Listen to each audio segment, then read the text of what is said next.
You'll have to excuse the attire. Um, I'm, I'm I'm dressed in my bedclothes because I've been laid up with the flu.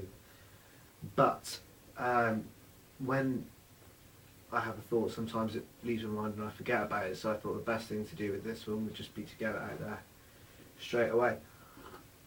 One of the things that I'm intent to do, if elected, certainly in Nottingham, I see that with crime, the prison system is just a revolving door.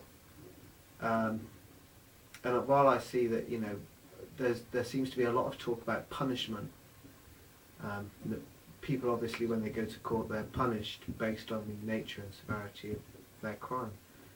But one thing that I find doesn't happen is that we don't have a discussion in this country about rehabilitation, about how we effectively rehabilitate someone.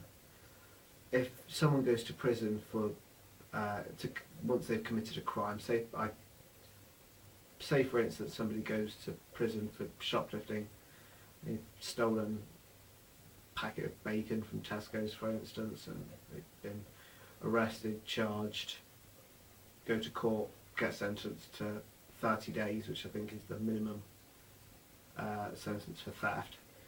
In that 30 days, obviously that reflects the nature and severity of their crime, but what it doesn't do is it doesn't focus on how to rehabilitate them. When, something like that, it could just be that the person finds themselves short and would need to steal, in which case, it's a couple of hours money management session would do that, or that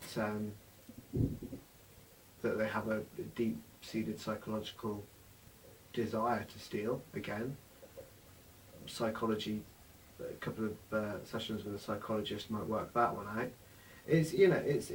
We focused on the 30 days, the fact that they would have been sentenced to 30 days in a prison where, yes, they do get television, and yes, they do occasionally, if I gather, if they've been well behaved, or something that's more appropriate for lifers, people who are on life sentence, is that they would generally get like a PlayStation or something.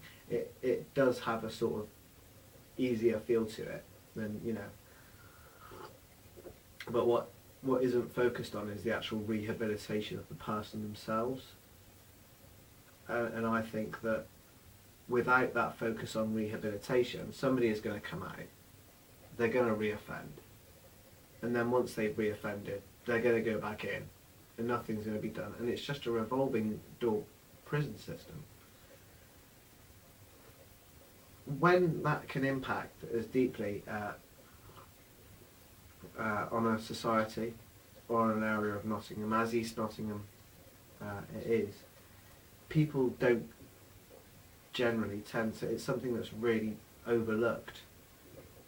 People don't generally tend to think about it because at the time that the crime happens, we're all so angry about the crime having happened that, we're more intent on punishing that person. I think what we really need to do, especially within the prison system, is perhaps take a look past that. Maybe look past it and think more, as I say, about how to stop them from reoffending once they come out. Thank you for listening.